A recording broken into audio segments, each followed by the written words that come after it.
All right, so I got the trunk loaded up in the car, headed over to the body shop to get over and paint and get this thing fixed so I can possibly even put the trunk back on later this week or maybe even next week if you can get to it.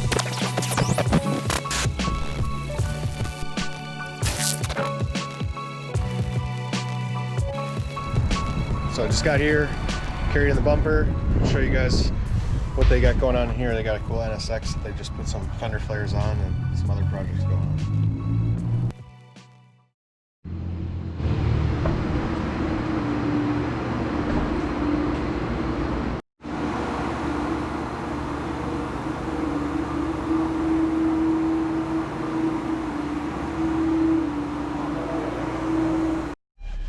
All right, so didn't want to expose everything for the car because the guy that owns it hasn't even seen it yet, and it's super rad. It's got some aero, some side skirts and everything, along with the fender flares, black on black with black work Meisters, and the whole trunk is filled with a turbo setup. So super neat. Trunk's there, so hopefully we can get this fixed. All right, I'm super stoked. I just got a text message from my buddy. He's got my trunk all finished and he gave me some progress pics. Let's check it out. Got it in raw metal, then in primer, base and clear. Stoked.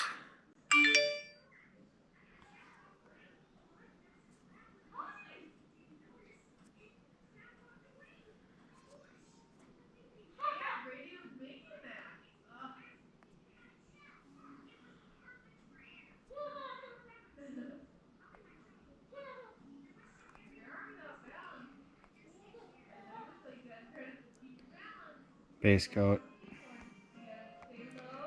and then all cleared up. So yeah, I'm stoked. I'm gonna go get it back.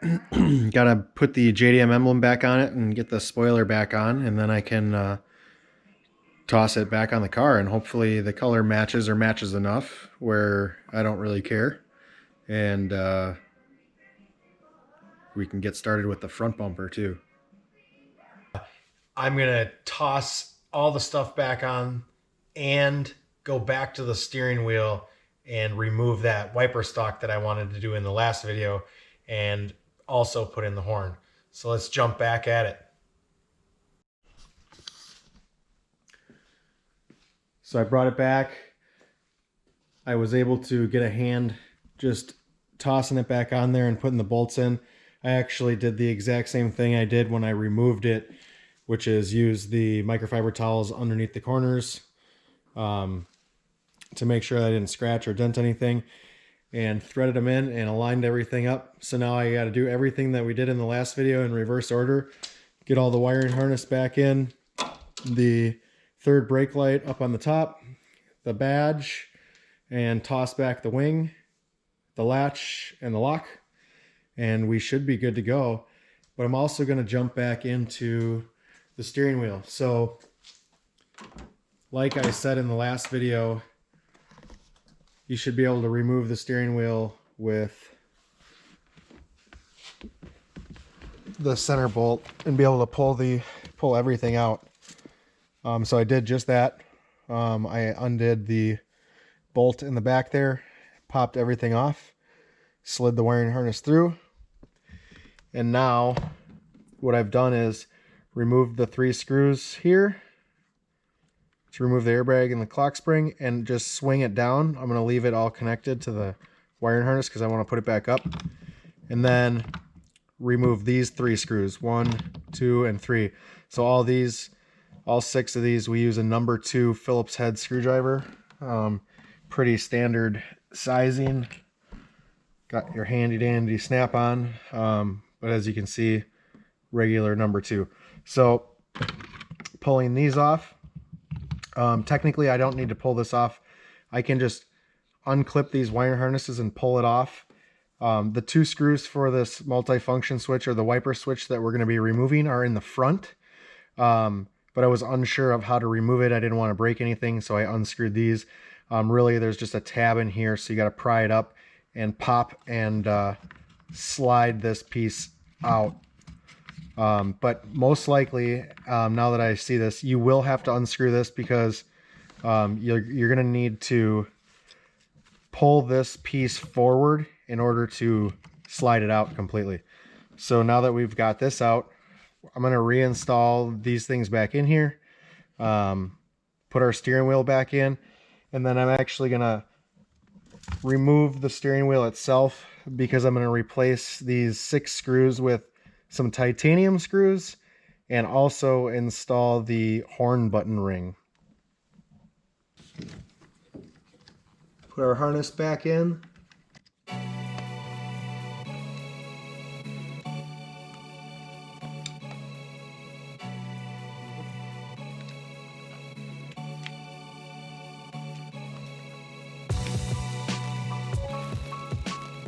So I'll still have to make a plug that will kind of cover up the hole for the plastic panel that goes over everything, just to make it look nice and clean. But overall, it will look really nice just removing it in general, since it doesn't really do anything. So just that will make it a lot nicer. Alright, now that we got that back in, we're gonna flip this back up and make sure the clock spring is still straight up.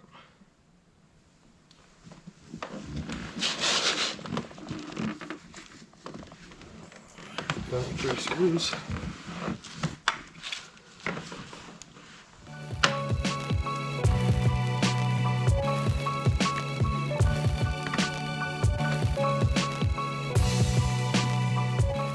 Big shout out to King Motorsports for supplying me with all these parts. I paid for them. I did not get them for free. For the ASR parts, along with the Mugen steering wheel, I bought all that stuff. But they are a sponsor of us, of our YouTube channel and our podcast. So make sure you go check them out, kingmotorsports.com. for all your Honda needs, all your top-notch parts, including Toda, Mugen, and a ton of other stuff, including StopTech brakes and stuff. So now we'll toss this back on, feed the wiring harnesses through.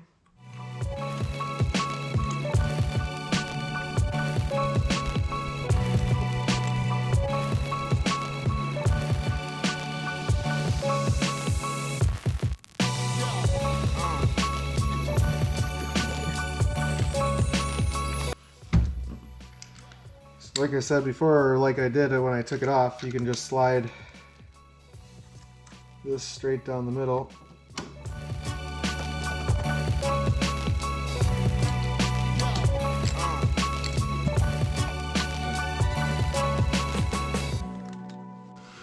So I'm still waiting for the titanium screws to come in the mail. So I'll leave that on for now. And when I get that, at that time we'll pop these off, because the horn button holder is actually a piece that goes in between the steering wheel and the back plate here. So we got to remove the steering wheel anyway to put that in, and then we'll replace all those bolts.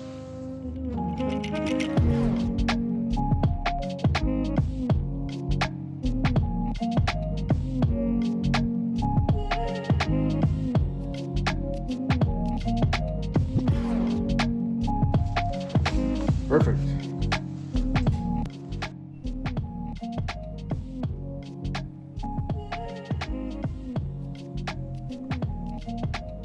Yeah, nice and clean without that stock. So now we just need to pop off that wheel and make it look pretty with the horn and the titanium bolts.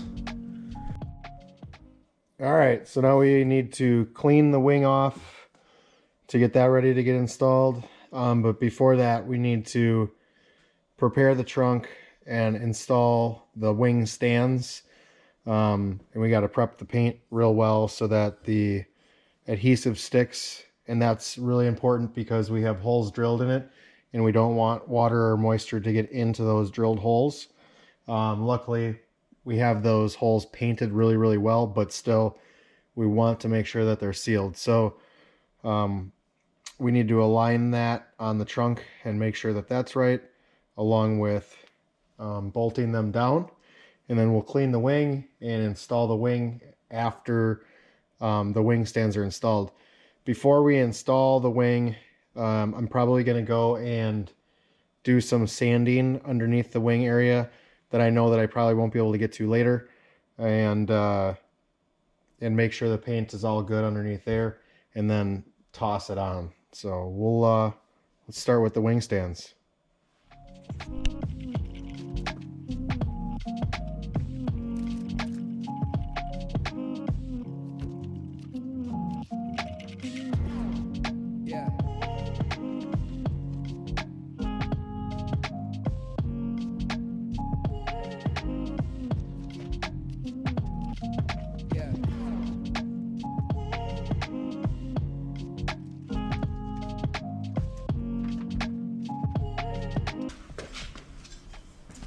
So we had some double-sided adhesive that my friend from the body shop had put on here for me to reinstall these. I had the actual ones that came with it that I had picked up from Scott at King Motorsports. The ones that he put on there weren't as thick, and it was making a little gap in the back. So we're going to use the factory ones, or the OEM ones that came with the Mugen spoiler, and hopefully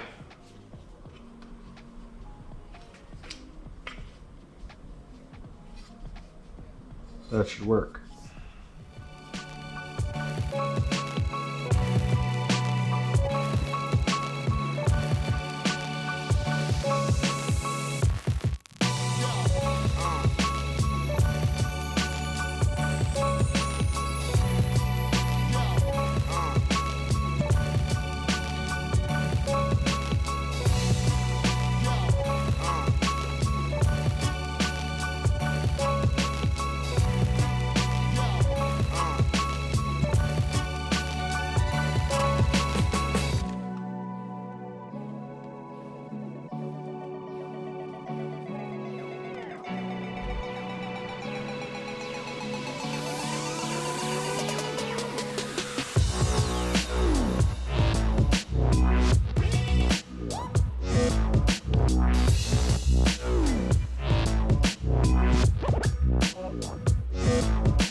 Alright, well, it's all on.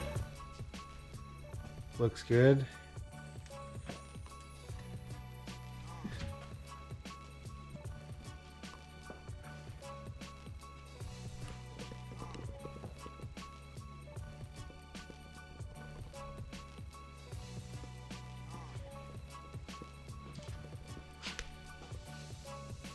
Alright, so now we just need to install the JDM rear emblem, and we're all set to go. Yeah, that was easy. Looks great.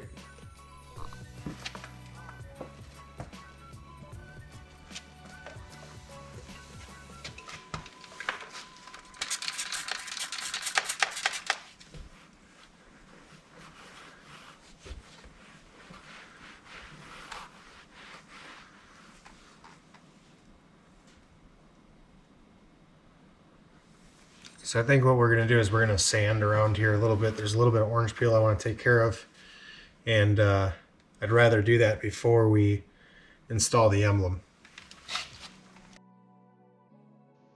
So what we did to remove the texture on the trunk was use a KXK palm block, and it's essentially a little bit larger than their smaller rid sticks for larger sanding or larger panels. And we started off with pretty much just a 1500 grit sandpaper to smooth the texture. Oftentimes you can start with 1000 grit, maybe even 800 grit, but this paint job was actually relatively flat. We just had a little bit of texture in certain areas. So after we got this all situated, we went back at it with a 3000 grit padded Trizact paper made by 3M to refine the sand scratches and get it ready for the polishing process.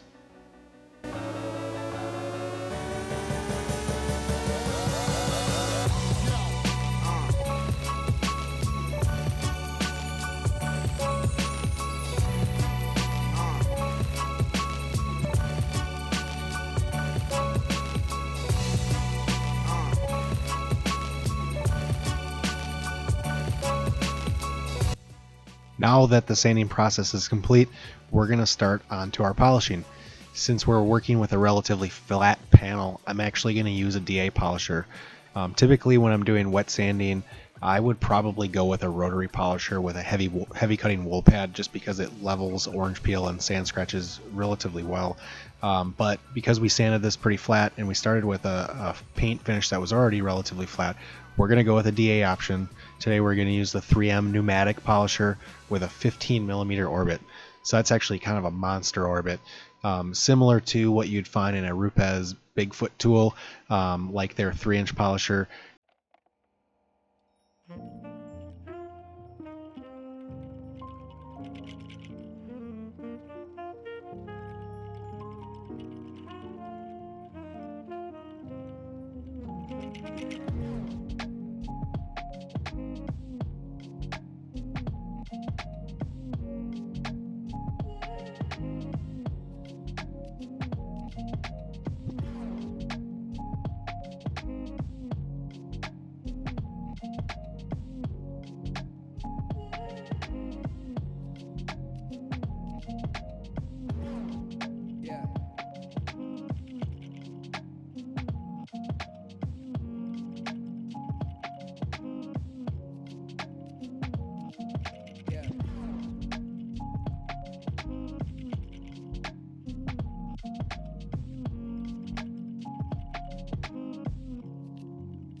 All right, so next up we got the front bumper. So last year when I took the wheels off, the work wheels off when I sold them, I realized that I had a broken bumper tab.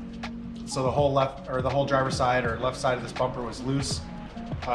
So I need to pull it off to repair that, along with this car's got motor mounts in it and additional things that make everything vibrate, and it's fiberglass and carbon fiber. So one of the bolts vibrated out on the other side, so in order to get to that we need to pull the bumper off to replace it.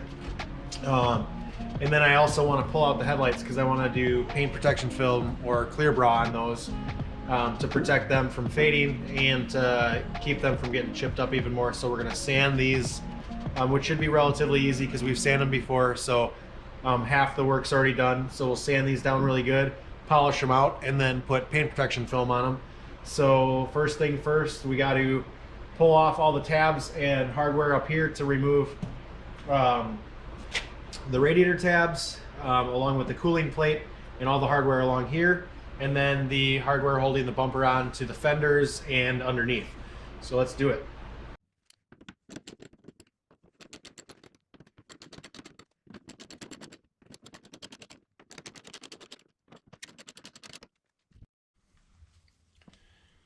Well, the bumper's off.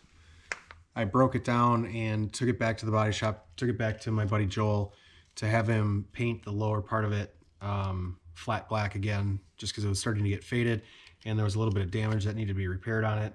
And then along with repairing the fiberglass on the tab, I don't think I'm going to paint the rest of the bumper quite yet because I decided to order the rear Jay's Racing wide body fender flares to replace the ASM ones that I have, because one of those was damaged at one point and repaired. But I've been wanting to replace them for a while, like I said earlier, and we ordered those along with ordering my hardware for my steering wheel. So I got the dress up bolts, gold titanium hardware to replace on both the steering wheel, the tapered bolts, but also the mushroom bolts that go on the hub. So they match and kind of match all the rest of the anodized gold hardware. These are obviously anodized titanium, not aluminum. So that's kind of cool. I wanted to get some Downstar hardware to replace some of my password JDM hardware that's kind of been manipulated and not looking the best anymore.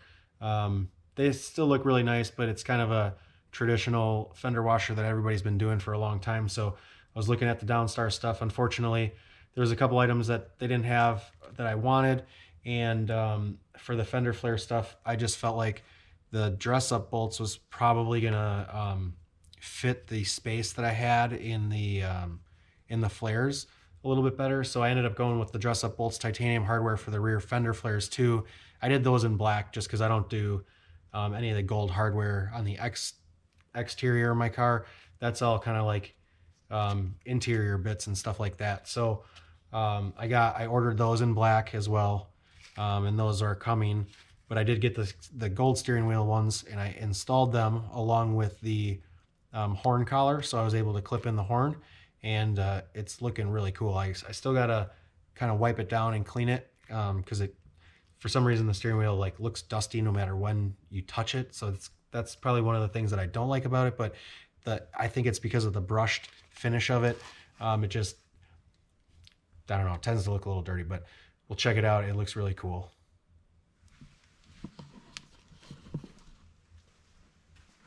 You can see the steering wheel looks like a little dirty or something. It's with dust, literally. But so we got to wipe that down, put the horns in. It looks great. Really like the way that the bolts kind of accented along with the gold and the emblem of the Mugen badge. So that piece is complete. We got the stock off and everything installed there. Now we've just got to wait on the rear fender flares and the hardware for those.